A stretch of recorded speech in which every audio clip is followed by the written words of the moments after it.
Hello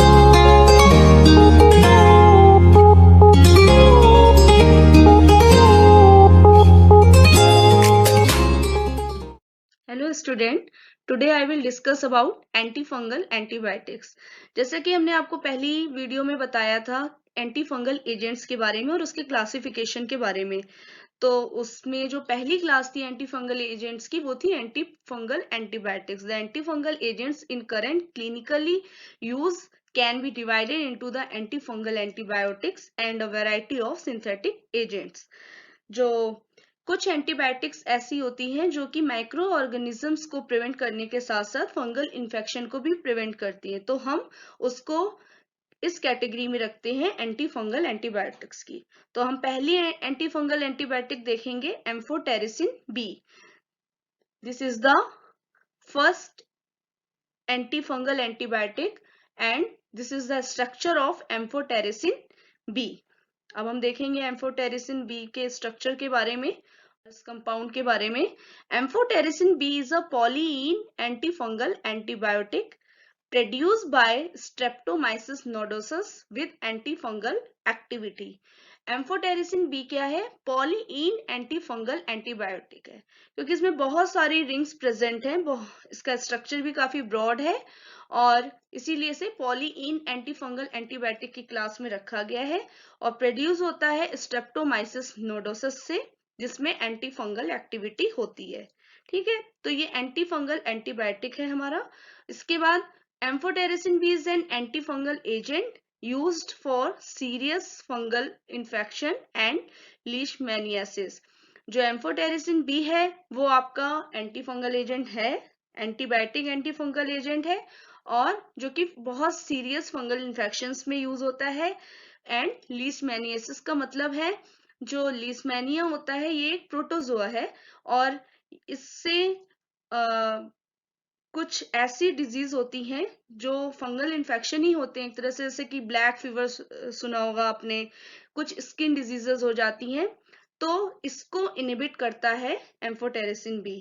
next, amphotericin B shows a high order of in vitro activity against many species of fungi like Histoplasma capsulatum, Coccidioides, immitis, Candida species, Blastomyces dermatitis.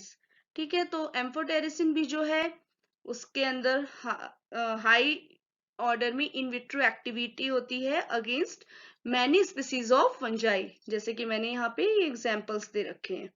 फिर आते हैं इसके mechanism of action के में। Mechanism of action, जितनी भी आपकी anti fungal antibiotics है सबका मैकेनिज्म ऑफ एक्शन सेम ही है।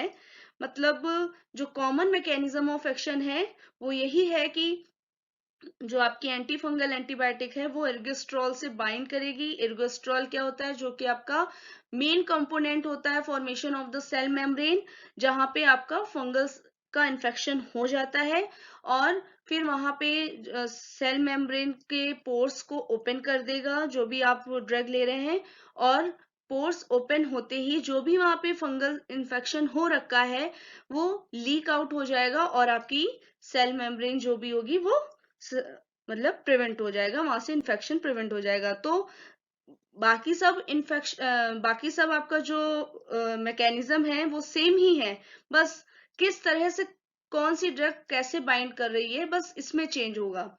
ठीक है, तो अब एम्फोटेरिसिन बी देखेंगे। Amphotericin B binds to ergosterol, an essential component of the cell fungal cell membrane, thereby causing depolarization of the membrane and altering cell membrane permeability। तो ये क्या कर रहा है? एर्गोस्ट्रॉल से बाइंड हो रहा है जो कि एक एसेंशियल कंपोनेंट है फंगल सेल मेम्ब्रेन का, और उसके बाद मेम्ब्रेन का डीपोलराइजेशन कर रहा है और मेम्ब्रेन की परमेबिलिटी को ऑल्टर कर रहा है। इससे क्या होगा? This leads to leakage of important intracellular component. तो इससे क्या होगा? जो भी आपका इंट्रासेलुलर कंपोनेंट है वो लीक आउट होने लगेगा एंड सेल रप्चर, और फिर आपकी जो सेल है वो एक तरह से डिस्ट्रॉय होने लगेगी एंड इवेंचुअली सेल डेथ, और लास्ट में क्या होगा? सेल डेथ हो जाएगी। This agent may also induce oxidative damage in fungal cells and has been reported to stimulate host immune cells. ये एजेंट, तो इस तरह से ये जो भी आपका एम्फोटेरिसिन बी है, ये क्या कर रहा है, एर्गोस्ट्रॉल से बाइंड हो रहा है, फिर वहां पे सेल मेम्ब्रेन में डिपोलराइजेशन कॉज कर रहा है, सेल मेम्ब्रेन को की परमेबिलिटी को ऑल्टर कर रहा है, जिसकी वजह से वहां पे जो भी इंट्रासेलुलर कंपोनेंट है जिनमें कि इन्फेक्शन हो कॉज हो रखा है, वो लीक आउट हो जाएगा और सेल धीरे धीरे रप्चर करेगी और पूरी तरह से लास्ट में सेल डेथ हो जाएगी। इस तरह से हम फंगल इन्फेक्शन को प्रिवेंट कर लेंगे। अब इसका यूज देखते हैं। Uses: amphotericin B is an anti fungal agent with a broad spectrum of activity against many fungal species. जो आपका एम्फोटेरिसिन बी है, ब्रॉड स्पेक्ट्रम एक्टिविटी में फंगल स्पीसीज को इनहिबिट करता है। The main use of amphotericin B is treating a wide range of systemic fungal infection। जो बहुत ज्यादा रेंज में जो एम्फोटेरिसिन बी है वो सिस्टेमिक फंगल इन्फेक्शन के लिए यूज होता है।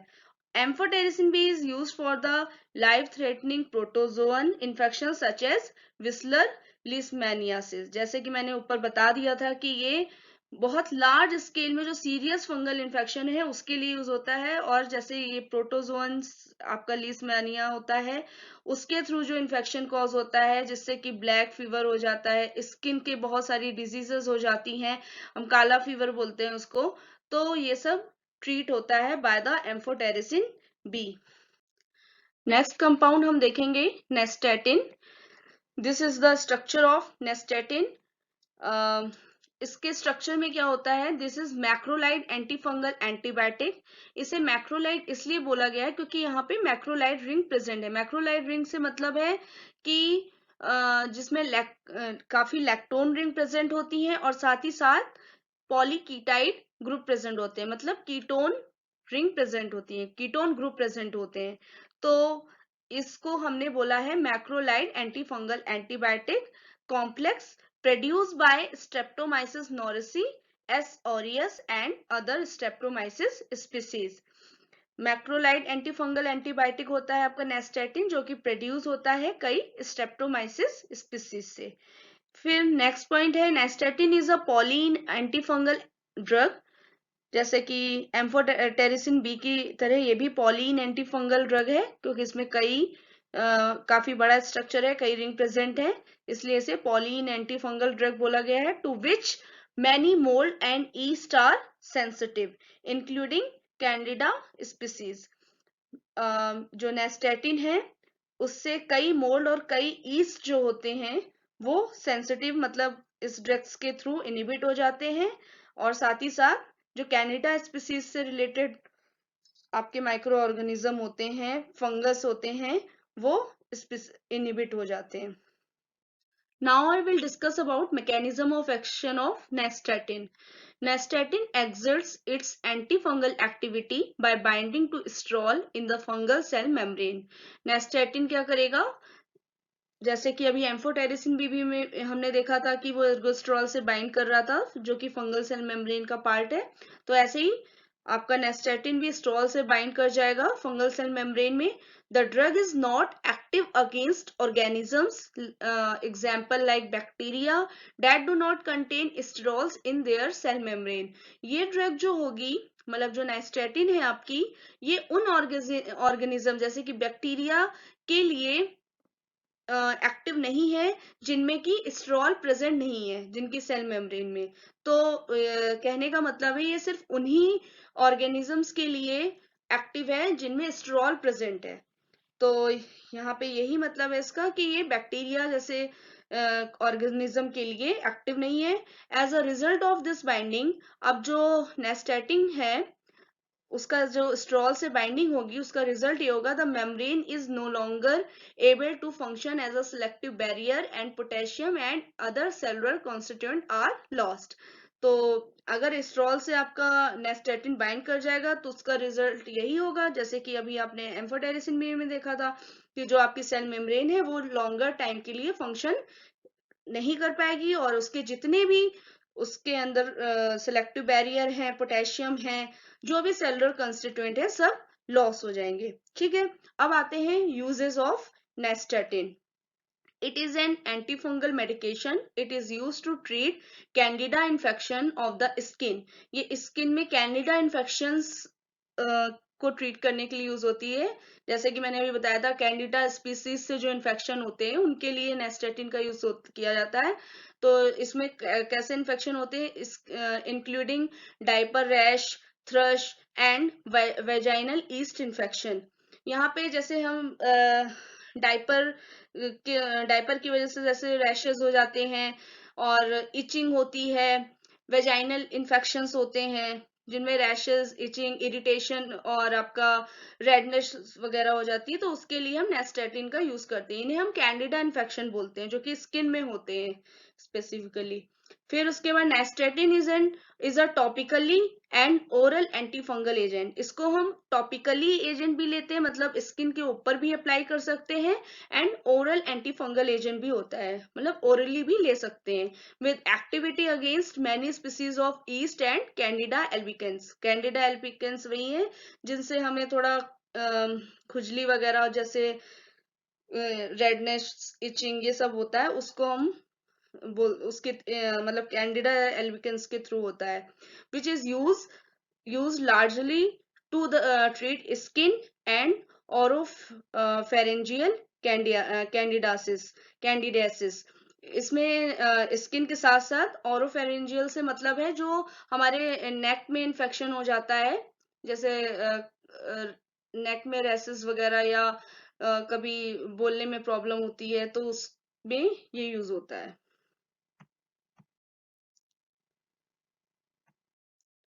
नेक्स्ट ड्रग है natamycin. This is the structure of natamycin. This is also polyene antifungal antibiotic. Natamycin is a polyene amphoteric macrolide antibiotic with antifungal properties.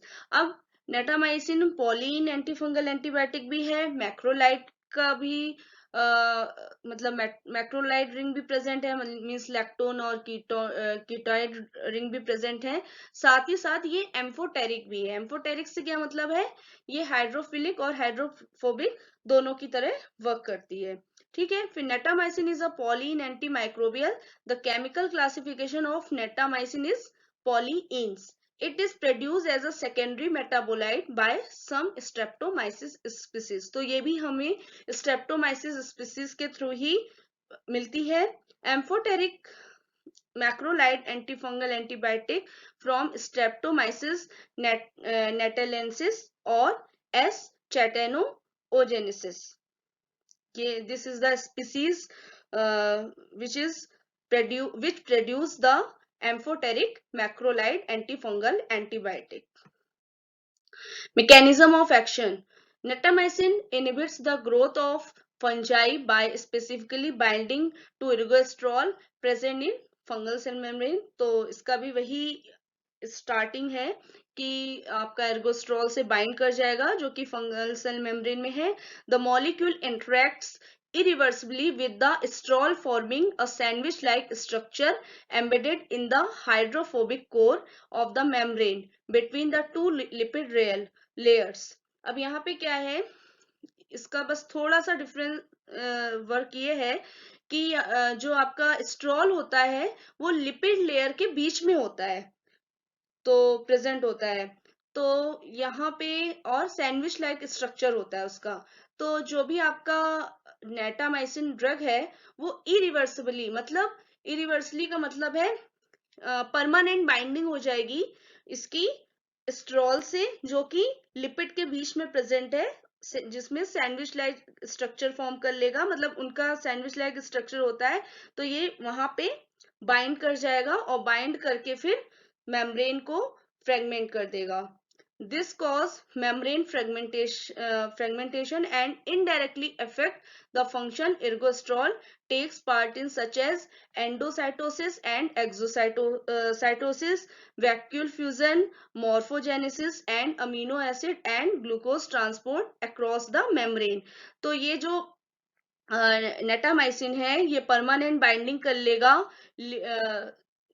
between the two lipid layer with stroll forming sandwich like structure से, और उसके बाद क्या करेगा, cell membrane को fragment कर देगा, जिससे क्या होगा, जो इर्गोस्ट्रॉल है जो कि बहुत सारी चीजों में पार्टिसिपेट करता है, जैसे कि एंडोसाइटोसिस, एक्सोसाइटोसिस और वैक्यूल फ्यूजन, मॉर्फोजेनेसिस, तो ये सारी चीजें जो ये फंक्शन है इसके, ये इनहिबिट हो जाएंगे। एंडोसाइटोसिस से मतलब है the process by which a living cell takes up molecule bound to its surface. Exocytosis a process by which material is exported from a biological cell. Uses: it is an antifungal medication used to treat fungal infections around the eye। ये किस लिए use होता है, आई के around जितने भी आपके fungal infection होते हैं तो उसके लिए हम नेटामाइसिन का यूज करते हैं। This includes infection of the eyelids, eyelids में अगर कोई इन्फेक्शन हो रखा है, कॉन्जक्टाइवा, आपका कंजक्टिवाइटिस हो जाती है उसमें यूज होता है, एंड कॉर्निया, मतलब जो भी आपके आई से रिलेटेड फंगल इन्फेक्शन है उसके लिए हम नेटामाइसिन का यूज करते हैं। नेक्स्ट ड्रग देखेंगे, griseofulvin. This is the structure of griseofulvin. इसका स्ट्रक्चर थोड़ा सा डिफरेंट दिखाया है क्योंकि अभी तक जितने आपने स्ट्रक्चर देखे थे वो पॉली इन एंटीफंगल एंटीबायोटिक थे, बट इसमें बहुत सारे रिंग स्ट्रक्चर नहीं प्रेजेंट है, इसलिए हमने इसको पॉली इन नहीं बोला है। ये एक है एंटीफंगल एंटीबायोटिक, बट इसका ये स्ट्रक्चरली अभी तक के जितने आपने एंटीबायोटिक पढ़े हैं उनसे डिफरेंट है, मतलब एंटीफंगल एंटीबायोटिक से। An antifungal antibiotic griseofulvin may be given by mouth in the treatment of tinea infection. ये माउथ के थ्रू दिया जाता है और ये यूज किसके लिए होता है, टीनिया इन्फेक्शन। टीनिया सोलियम सुना होगा आपने, स्पीसीज होती है, प्रोटोजोन स्पीसीज होती है, तो उससे जो इन्फेक्शन कॉज होते हैं उसमें यूज होता है griseofulvin. It is produce industrially by fermenting the fungus Penicillium griseofulvum. ये जो इसको हम प्रोड्यूस कराते हैं, आपका फंगस होता है पेनिसिलियम ग्राइसोफल्वम, उसको फर्मेंट करा के इसको प्रोड्यूस कराते हैं। Common side effect include allergic reaction, nausea, diarrhoea, headache, trouble sleeping and feeling tired. तो these are the side effects of griseofulvin. Next, mechanism of action. Mechanism इसकी देखेंगे, griseofulvin binds to tubulin interfering with molecule microtubule function, thus inhibiting mitosis. It binds to keratin and keratin precursor cells and makes them resistant to fungal infections. The drug reaches its site of action only when hair or skin is replaced by the keratin gracofulvin complex. Gracofulvin then enters the dermatophyte through energy dependent transport process and bind to fungal microtubules. This alters the processing for mitosis and also underlying information for deposition of fungal cell wall.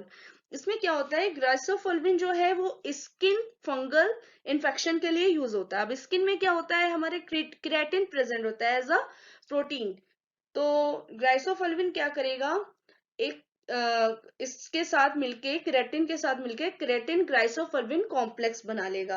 अब creatine ग्राइसोफल्विन complex जो है वो energy dependent transport process के through microtubule में पहुंचेगा, fungal की microtubule में, जहां पे माइटोसिस हो रही होगी। अब माइटोसिस में ट्यूबुलिन प्रेजेंट होगा, तो ये क्या करेगा, उससे बाइंड कर जाएगा ट्यूबुलिन से, और ट्यूबुलिन से बाइंड करके ही माइटोसिस के प्रोसेस को इनहिबिट कर देगा और उसे ऑल्टर कर देगा।